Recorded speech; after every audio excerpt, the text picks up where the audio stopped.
Y ahí empezamos. Vamos a ver la guía de la unidad 3, que es conflictos armados y transiciones políticas.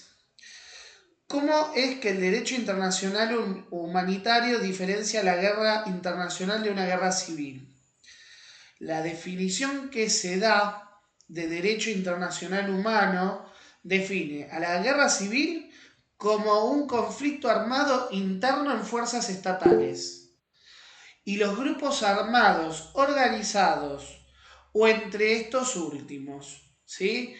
Para que se configure, tiene que haber un cierto grado de organización y capacidad operativa sostenida. La guerra internacional, a cambio, implica el uso de la fuerza armada entre estados soberanos, ¿sí? Guerra internacional, Malvinas, ¿sí? Conflicto bélico entre el Estado soberano argentino contra el Estado soberano inglés. Ahora, guerra civil puede ser el ejemplo de Estados Unidos con la Confederación.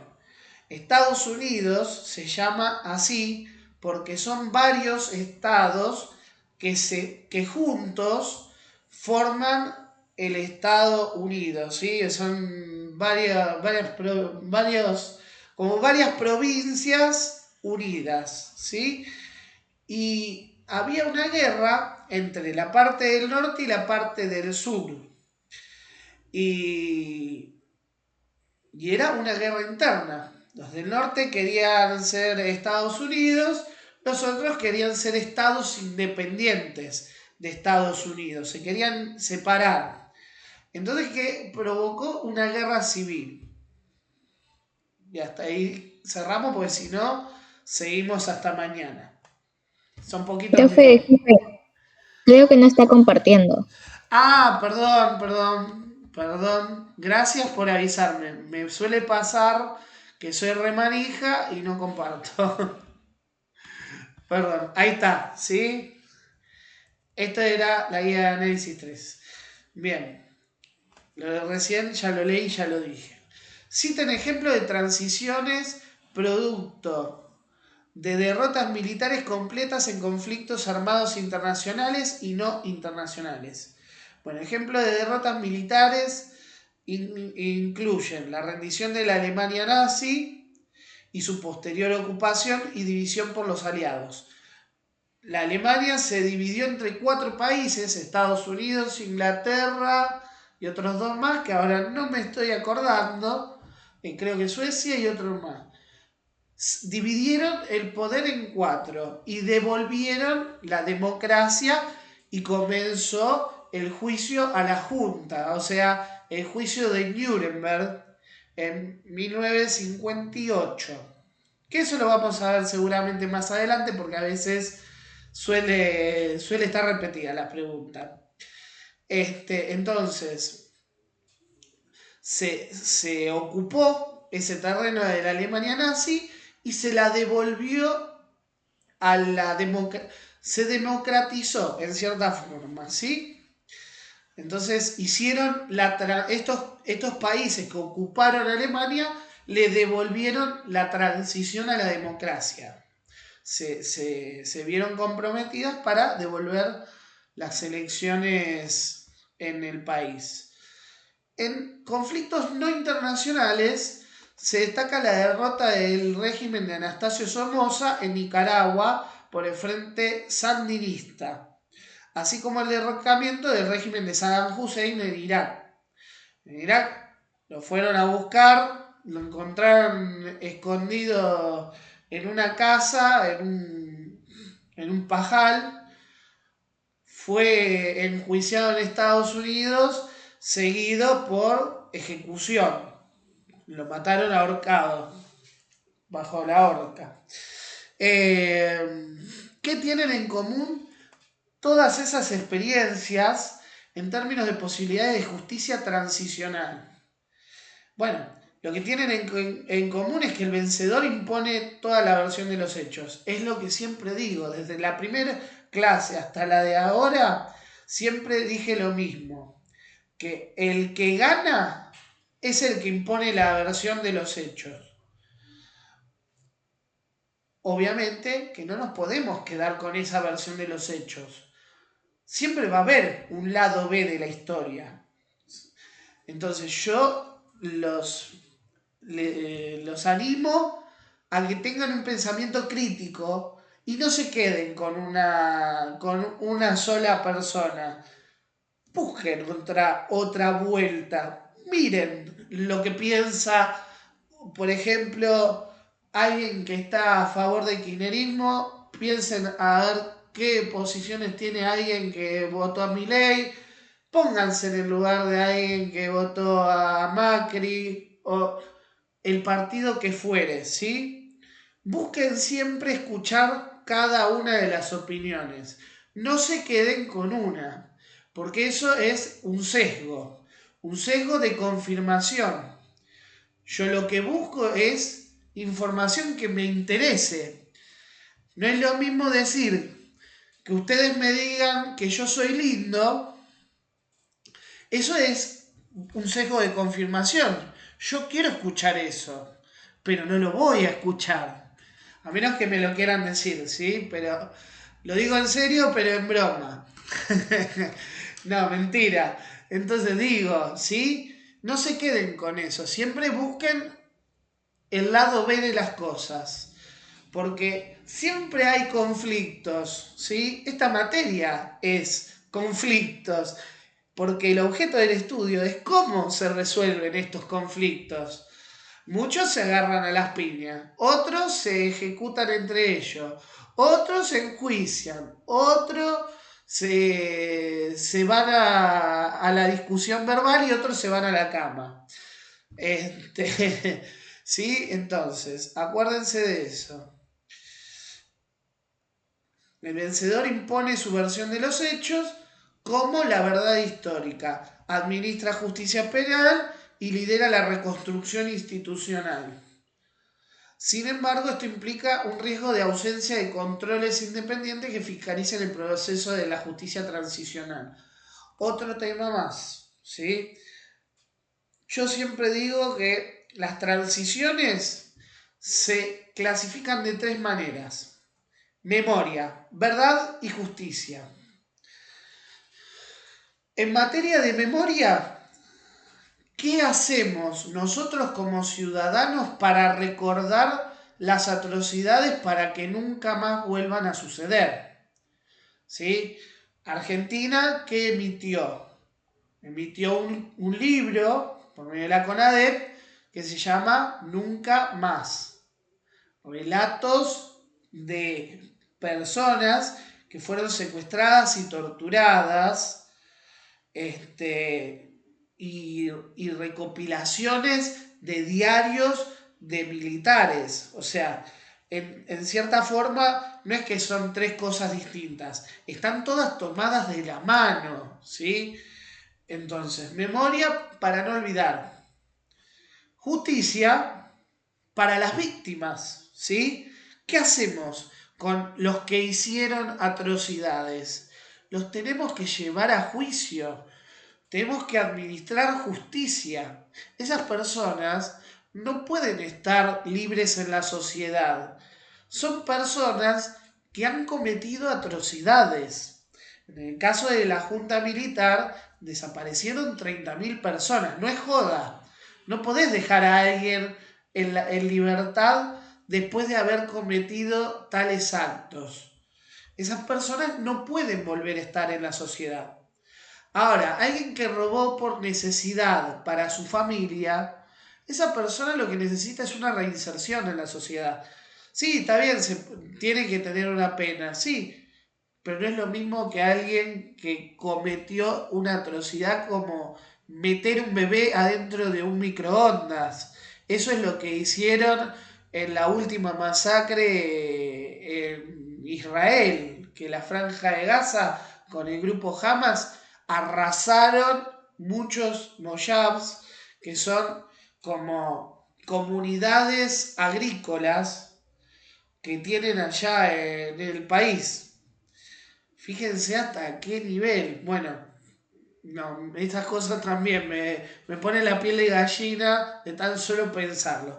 Y por el otro lado, la verdad, que se conozca, ¿sí? Que se conozcan las atrocidades, que esta persona fue la que hizo tal cosa, que lo sepa la sociedad, ¿sí? Entonces, memoria, ¿qué hacemos para recordar, para que no vuelva a suceder? Verdad, que todos sepamos la verdad, no una verdad, las dos verdades. Yo siempre digo, no la que te imponen, sino escuchar las voces, escuchar todas las voces. Y tercero, justicia.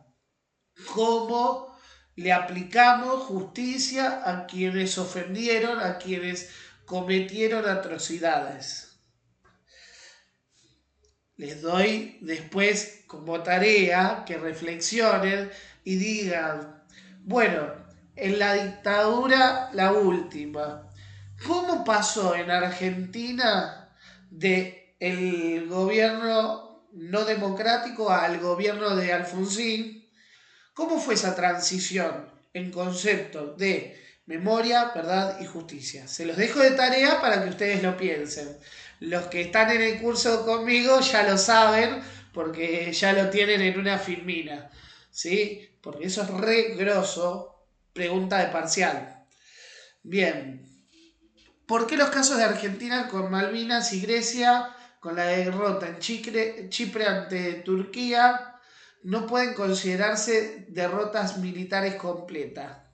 Bueno, ahí en el video tómenlo con pinza porque los que hablan son chilenos.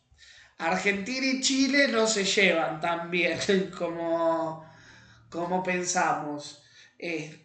Porque durante el gobierno chileno, en Chile, estaba Pinochet, dictadura, que comenzó en 1973 y terminó en 1990. Tuvo 17 años en el poder el dictador. Y él fue quien dijo a Inglaterra dónde estaban los buques argentinos. Agarró y traicionó a la Argentina. Chile siempre quiso la Patagonia Argentina y con problemas limítrofes estuvimos a punto de ir a un conflicto bélico con Chile, a tal punto de que se llevaron al sur cajones de muertos por si llegaban a morir los militares, ya por lo menos saber e identificarlos dónde están. Bueno, otro tema para otra clase, no para hoy. ¿Qué implicancias tuvo la transición luego de la humillación militar? ¿Ves? De vuelta, vuelvo a decir, no fue humillación, sino que fue una derrota, ¿sí? Fue una derrota. Los mandaron a luchar, los derrotaron, volvieron. No hubo un desfile en Inglaterra por ahí, no. Lo único que quiso hacer la Junta Militar fue ir a Malvinas y reclamarla, nada más, y permanecer en el poder más tiempo. No lo lograron, perdieron, ¿sí? Así que guarda con esta pregunta, es una pregunta que yo diría guarda, ¿sí? Porque humillación militar es una palabra muy fuerte. No, no fue una humillación. Los ingleses no se mofaron de nosotros. Los ingleses mismos dicen, ¿por qué no se la devolvimos a Argentina, la Malvina? Los mismos ingleses dicen lo mismo. Pero ¿qué pasa? Los que viven en las Islas Malvinas no quieren reconocer que son argentinos. No quieren, quieren ser ingleses.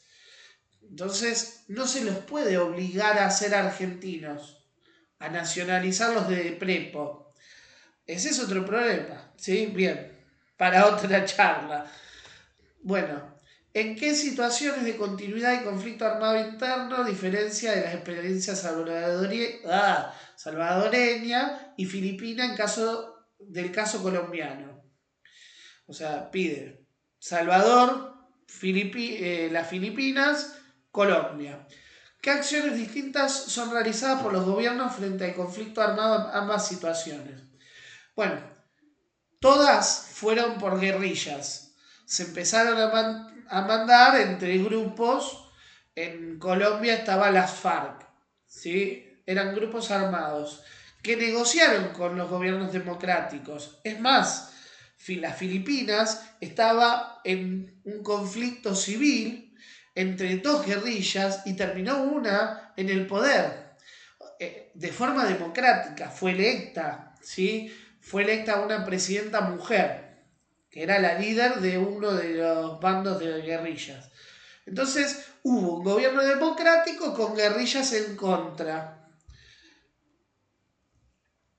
Bien, video del caso de Sudáfrica. ¿Qué pasó en Sudáfrica? En Sudáfrica lo que pasó fue lo siguiente. Y ahí ya como resumo las preguntas y listo. Había un gobierno no democrático llamado el Apartheid que tomó el poder por la fuerza de Sudáfrica y cometieron atrocidades y varias ofensas. ¿Qué pasó? Como eran muchos los que tenían que ir a juicio, los perdonaron. Nadie fue a juicio, nadie tiene condena firme. Ningún ofensor. Bajo el compromiso de decir la verdad. O sea, que agarraron y dijeron, cometí esta ofensa, quiero la amnistía otorgada. O sea, permitió saber la verdad completa, pero a cambio de la impunidad. Entonces quedaron libres los que cometían los delitos. Y en materia de justicia se les hizo una reparación histórica monetaria a algunos, o sea, a un porcentaje diminuto de la sociedad. Entonces como que se vio recontra perjudicada. La verdad pesó por sobre la justicia y la memoria. Bien, eso era más que nada, por lo que preguntan son medias parecidas. Vamos al caso de Argentina y cerramos. ¿Cuáles son los dos ejes centrales para caracterizar el gobierno de Alfonsín? Juicio a las juntas militares, implementación del plan austral, porque vino con un buraco importante que era la estatización de la deuda de Martínez de Oz, que dejó Martínez de Oz para el siguiente. Y el juicio a las juntas militares en 1985.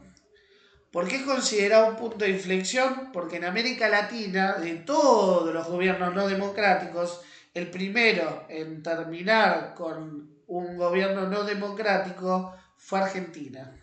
Y Argentina concretó el juicio a las juntas, cosa que en otros países dentro de la América Latina no se logró en gran medida. ¿Sí? En el caso de Chile, Pinochet siguió trabajando para el gobierno una vez que se lo derrocó. O sea, el tipo era presidente de facto y después siguió trabajando para el Estado, en gobiernos democráticos.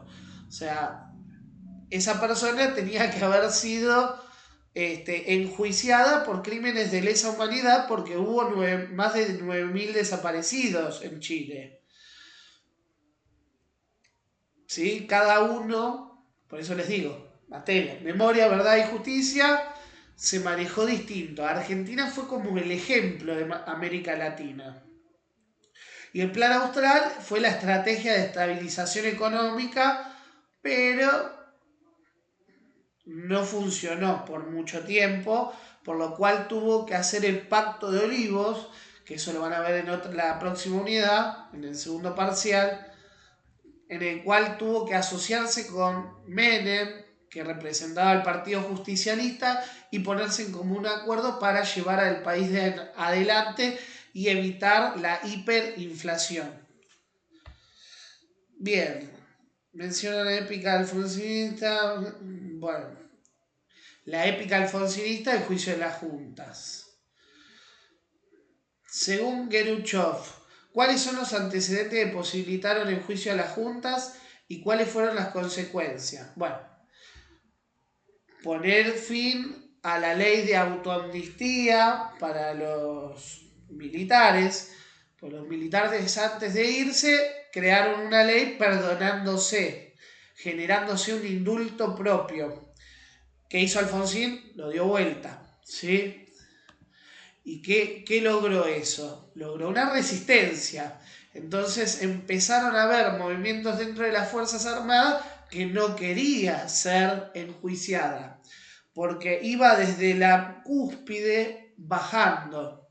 Entonces, un grupo de Fuerzas Armadas, llamado los Cara Pintada, agarraron y empezaron a presionar para que corte la escala de los juicios y lleve a cabo las leyes de obediencia debida y punto final. Para ponerle un acote al tiempo de los juicios y que ya no se investigue a nadie más. O sea, ¿esto qué provocó? Un poco de impunidad. Bueno, ¿cuál fue la postura del radicalismo frente a la ley de convertibilidad? El radicalismo acompañó la medida, pero con el tiempo expresó críticas sobre su sostenibilidad. Propuso su salida antes de que se agravaran los efectos sociales y económicos. Estaba explotando toda la cuestión y se tuvo que retirar apareciendo Menem. Alfonsín promovió la articulación de consenso y alianza política, bueno, el Pacto de Olivos, donde se encontraron Menem y Alfonsín para decir: llevemos adelante esto porque solo no lo puedo lograr. Entonces logró una cultura de diálogo, que es lo que se quiere lograr ahora y no se puede. Bueno, ahora